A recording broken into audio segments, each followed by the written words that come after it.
Okay, now coming to the third part of the series of the current affairs, this particular topic is covered in the K-shaped recovery.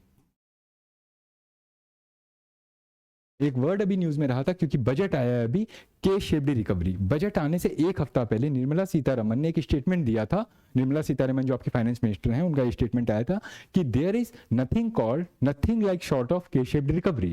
के shaped recovery ऐसी किसी चीज को हम नहीं मानते हैं, मतलब मार्केट में ऐसी बातें चल रही थी कि के शेप्ड रिकवरी हो रही, तो आपका जानना जरूरी हो जाता है कि के शेप्ड रिकवरी क्या है।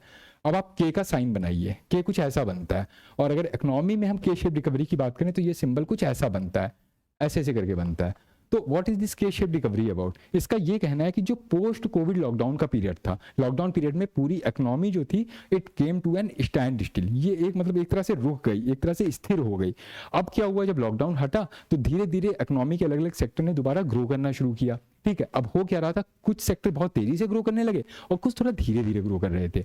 अब यहाँ पे क्या हुआ, लेट से फॉर एग्जांपल अगर मैं आपसे कहूँ कि आपको 2 साल किसी कमरे में बंद करके रख दिया जाए, ठीक है, अब इसकी वजह से इंपैक्ट क्या होगा, इसकी वजह से क्या असर पड़ेगा। जब 2 साल बाद आपको एकदम से कमरे खोला जाएगा, आप सबसे पहले कहोगे मुझे कहीं घूमने जाना है, मुझे थोड़ी सी साफ हवा, थोड़ा सा हिमालयन इकोसिस्टम चाहिए, थोड़े झरनों में नहाना है, मुझे थोड़ा शुद्ध हवाओं का वो करना है। यानी ऑब्वियस सी बात है टूरिज्म बूस्ट करेगा। तो टूरिज्म कौन सी ट्रेजेक्ट्री पकड़ेगा, ये वाली। यानी लॉकडाउन खुलते ही आपको टूरिज्म सेक्टर में, हॉस्पिटैलिटी सेक्टर में, घूमने फिरने की चीज़ों में, खाने पीने की जगहों में, ठीक है, होटल्स वगैरह, मतलब घर बैठ के लोग उसमें लॉकडाउन में जोमेटो से ऑर्डर तो कर रहे थे, लेकिन एक होता है किसी साइट पे जाके आराम से खाना घूमना मिलना लोगों से।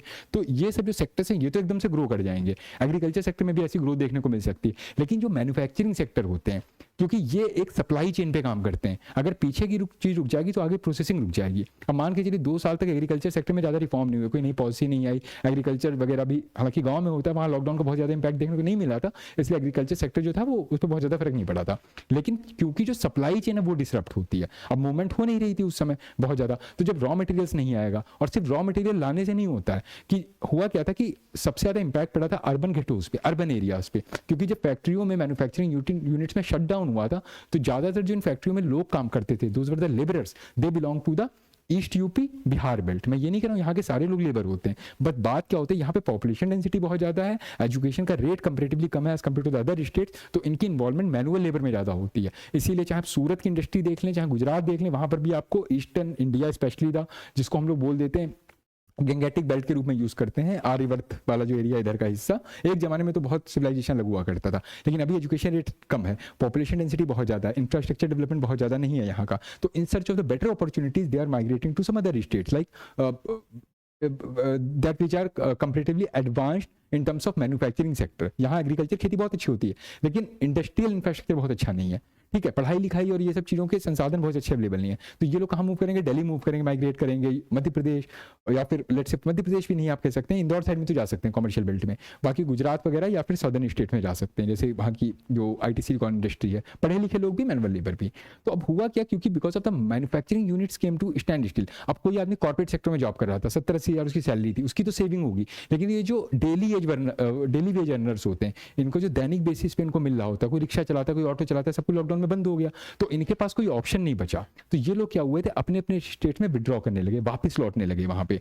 अब इसकी वजह से इंपैक्ट क्या पड़ा कि अचानक से गवर्नमेंट ने डिक्लेयर किया लॉकडाउन है, सब कुछ स्टैंड स्टिल पे आ गया, ट्रांसपोर्टेशन सर्विसेज बंद है। अब ये लोग पैदल जा रहे हैं, आपने उसमें देखा होगा, बहुत सारी डॉक्यूमेंट्रीज उस पर बनी है, न्यूज़ में आया था, ठीक है। अब जो लोग इतनी कष्ट और पीड़ा उठा के, इतना टॉर्चर सह के बेचारे अपने होम स्टेट में कई 3-3 महीने पैदल चलकर लौट रहे हैं, अब आपने एकदम से लॉकडाउन खोल दिया, वो तुरंत तो वापस आ नहीं जाएंगे। तो आपकी मैन्युफैक्चरिंग यूनिट तो शुरू हो गई, रॉ मटेरियल की चली सप्लाई भी आ रहा था, क्योंकि एग्रीकल्चर सेक्टर रूरल एरिया में काम कर रहा था, लेकिन क्योंकि वहाँ काम करने के लिए लेबरर्स कम पड़ गए अचानक से, तो इन चीज़ों का इंपैक्ट आपको मैन्युफैक्चरिंग सेक्टर में देखने को मिला था। तो मैन्युफैक्चरिंग सेक्टर जो था वो किस ट्रेजेक्ट्री पे रहेगा, वो इस ट्रेजेक्ट्री पे रहेगा। इसके अलावा कई ऐसे सेक्टर थे जिनमें एक स्लो डाउन देखने को मिला। तो के शेप रिकवरी यही कहती है कि पोस्ट लॉकडाउन पीरियड में इकोनॉमी के कुछ सेक्टर्स ने तो बहुत तेजी से ग्रो किया, एक्सीलरेटिंग लेवल पे ग्रो किया, लेकिन कुछ सेक्टर जो थे वो धीरे धीरे मूव कर रहे थे। इसी को इंडियन इकोनॉमी के टर्म्स में के ट्रेजेक्ट्री मॉडल या फिर लेट्स से के शेप रिकवरी कहा गया, जिसको सीतारमन ने भी रिफ्यूट कर दिया था। तो ये टर्म न्यूज में रहता है, इसको थोड़ा सा ध्यान रखिएगा।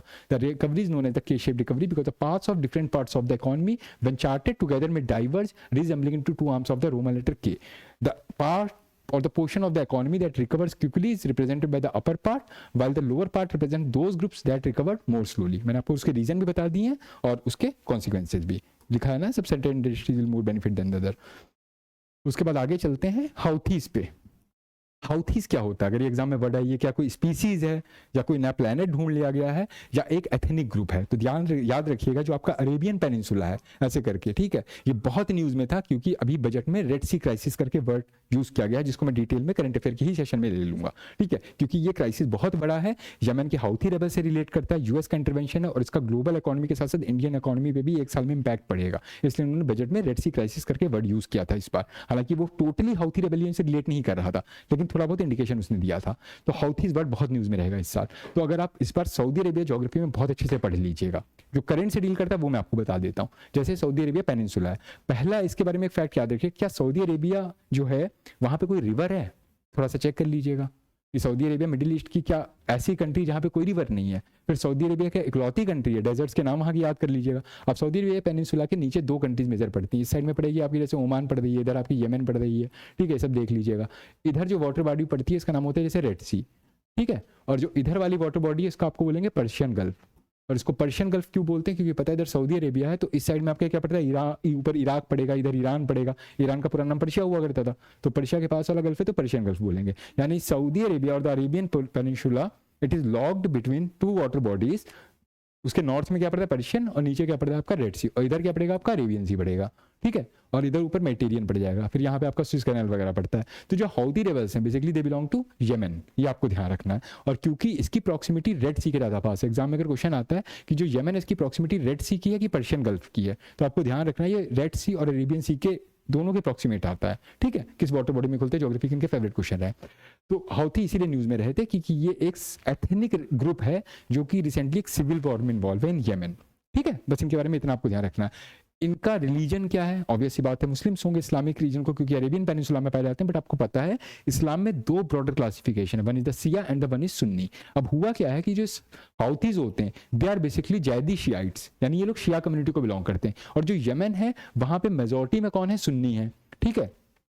दे are a minority in Yemen, I mean I am talking about the Zaidi Shiites, that the Houthi which is predominantly Sunni Muslim. तो जैसे कि इंडिया या कहीं पर भी देखा गया यहाँ पे जहाँ पे रिलीजियस या कल्चरल डाइवर्सिटी होती है कि एक कम्युनिटी हमेशा मेजोरिटी में होगी, एक कम्युनिटी माइनॉरिटी में होगी।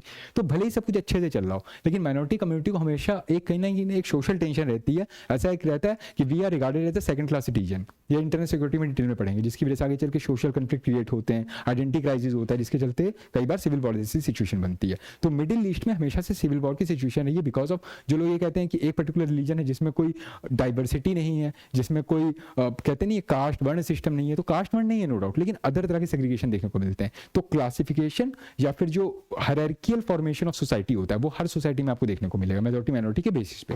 तो यहां पर आपको ये याद रखना है कि हाउथीज जो है they are basically the Shia minority and the majority community यहाँ पे कौन सी है? Sunni minority. इनकी वजह से इनके बीच में कंफ्लिक्ट चल रहा है। ये लोग रीजनल ऑटोनॉमी की बात कर रहे हैं for Zaidis in the northern Yemen. तो एग्जाम में क्वेश्चन आ सकता है कि येमेन के किस क्षेत्र में ऑटोनॉमी की ये लोग बात कर रहे हैं? तो नदर्न येमेन में बात कर रहे हैं, ठीक है।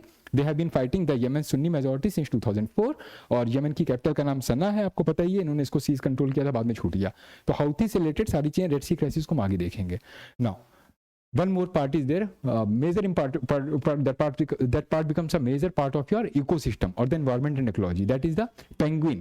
आपका ये एनवायरमेंट से रिलेटेड क्या है कि स्पीसीज तो पकड़ी, एक स्पीसीज तो पकड़ी, इससे रिलेटेड बहुत सारे फैक्ट हैं। पहली बात पेंगुइन वर्ड न्यूज में रहा था। अब मैं आपसे क्वेश्चन पूछना चाहता हूं, पेंगुइन ग्लोब के किस स्फीयर में पाए जाते हैं? इमेजिन कर लीजिए ये आपका ग्लोब है, यहाँ पे आपके दो पोल्स बने हुए हैं, this one is the north pole and this one is the south pole. अब समझिएगा आप बात को। तो आपसे अगर मैं कहूं कि यहाँ पे सी कहाँ पे और लैंड मास कहाँ पे, ध्यान रखिएगा आप अगर आपने अपने रूम में पढ़ते हुए ग्लोब रखा है उस पर एक बार देख लीजिए, क्योंकि मैप में एक बार नहीं समझ में आता है। मैप तो आपका पता है आपको एक तरह का हॉरिजॉन्टल सा डिस्प्ले दिखाता है, ग्लोब में एग्जैक्ट लोकेशन पता चलती है, या 3D मॉडल एक बार इंटरनेट पे चेक कर लेना। तो जो साउथ पोल है यहाँ की जो लैंड मास बॉडी है इसको आप क्या बोलते हो? एंटार्क्टिका, ठीक है। और इसके ऊपर एक वाटर बॉडी है जिसको आप बोलते हो सदर्न सी। अब जो नॉर्थ पोल है ये बेसिकली लैंड मास नहीं है, ये बेसिकली एक वाटर बॉडी है, इसको आप बोलते हो आर्कटिक सी। तो एक तो मेजर अंतर याद रखिए दोनों पोल्स में कि ऊपर जो नॉर्थ पोल है वहां का हिस्सा मेजरली वाटर मास के रूप में है, तो इसको आप आर्कटिक सी बोलते हो। यहाँ लैंड मास आपको नहीं मिलता है, ठीक है। तो आप कहोगे तो प्रजातियां कहाँ रहती हैं? रहेंगी, बताएंगे भी। और जो साउथ पोल है आपका ये आपका लैंड मास है, इसको आप एंटार्क्टिका बोलते हो। पहला अंतर याद रखिए। अब है क्या कि आर्कटिक सर्कल जो कि आपका टेक्निकली 66.5 डिग्री के ऊपर का एरिया आप मान के चलते हैं, इधर भी 60.5 डिग्री नॉर्थ, यहाँ पे 66.5 डिग्री साउथ के आसपास का। तो यहाँ पे बहुत सारे ऐसे कॉन्टिनेंट पड़ते हैं जो थोड़े से इसके मार्जिन पे हैं। लेट्स से हम यहाँ से स्टार्ट करते हैं, अलास्का एंड नॉर्थ अमेरिका। तो ये हिस्सा अमेरिका का, यूएसए का अलास्का हो गया, ये हिस्सा आपका कनाडा हो गया। उसके बाद में अगर आप इस तरफ चलेंगे तो आपको यहाँ पे ग्रीनलैंड मिलेगा। ग्रीनलैंड का एक मेजर पार्ट है जो आर्कटिक सर्किल में पड़ता है। उसके बाद में अगर आप इधर पढ़ेंगे तो यूरेशिया पड़ जाता है ना, यूरेशिया मतलब यूरोप एंड एशिया, तो पूरा का पूरा साइबेरिया का हिस्सा। और इधर आपको पता है 2-3 कंट्रीज ऐसे पड़ते हैं जैसे स्कैंडिनेवियन और नॉर्डिक कंट्रीज हैं, जैसे फिनलैंड हो गया, स्वीडन हो गया, ये सब आपके थोड़े से आर्कटिक सर्किल को टच कर जाते हैं। और इधर आपको पता है साइबेरिया में रशिया वगैरह हो गया, और साइबेरिया यानी कि रशिया का हिस्सा, और इधर का जो यूएस का अलास्का है, इसके बीच में जो डिवाइड है उसको आप क्या बोलते हो? बेरिंग स्टेट बोलते हो, बेरिंग सी बोलते हो। देख लीजिए एक बार, बेरिंग से ऊपर पड़ती है कि नीचे पड़ती है, बेरिंग स्टेट क्या होता है, इन दोनों को डिवाइड करता है।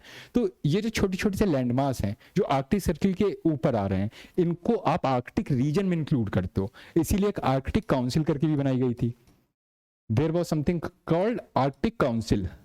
ये 8 कंट्रीज का ग्रुप है, और ये इसलिए बनाया गया था कि आर्कटिक रीजन में जितने भी मिनरल रिसोर्सेज या जितनी सारी चीजें पाई जाती हैं, उसके कंट्रोल, उसके रेगुलेशन को लेके या उसके एक्सप्लॉयटेशन वगैरह को लेके, वहां से हम जो नेचुरल रिसोर्स को एक्सट्रैक्ट करेंगे उसको किस वे में रेगुलेट करेंगे। क्योंकि यहाँ पे शेल गैस बहुत ज्यादा पाई गई है, बहुत सारे ऐसे मिनरल रिजर्व हैं जो यहाँ पे दबे हुए हैं, साथ साथ में बहुत सारी बीमारियां भी दबी हुई हैं जिनको आप जूनोसिस भी बोलते हो। ठीक है, जैसे जैसे ग्लेशियर मेल्टडाउन होगा, बर्फ पिघलेगी, नए नए बैक्टीरिया, नए नए वायरस निकलेंगे और ह्यूमन सिविलाइजेशन को ये लोग प्लेग करेंगे। तो आपको याद रखना है कि आर्कटिक काउंसिल में 8 मेंबर हैं। इसके हेडक्वार्टर कहाँ पे आप सर्च करिए और उसके बाद कमेंट सेक्शन में ड्रॉप करिए। ठीक है, तो अब अलास्का, ग्रीनलैंड, आइसलैंड, कनाडा, उसके बाद साइबेरिया, उसके बाद यूरोप का स्कैंडिनेवियन रीजन हो गया, ये सारे रीजन क्योंकि आर्कटिक रीजन में आ रहे हैं। तो अगर मैं कह दूं आर्कटिक स्पीसीज, तो ये पानी में या तो तैर रही होंगी या इन लैंडमास पे रह रही होंगी। अगर मैं कह दूं अंटार्कटिका स्पीसीज, तो इसका मतलब है वो अंटार्कटिका वाले या तो रीजन में रह रही होंगी लैंडमास में, या सदर्न सी में फ्लोट कर रही होंगी। तो अब आपको 2-3 स्पीसीज के नाम एक तो याद रखने हैं। जैसे एक होता है आपका पेंगुइन,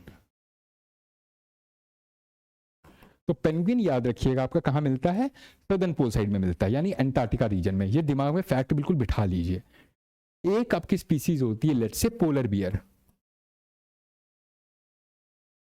और एक आपकी होती है वालरस।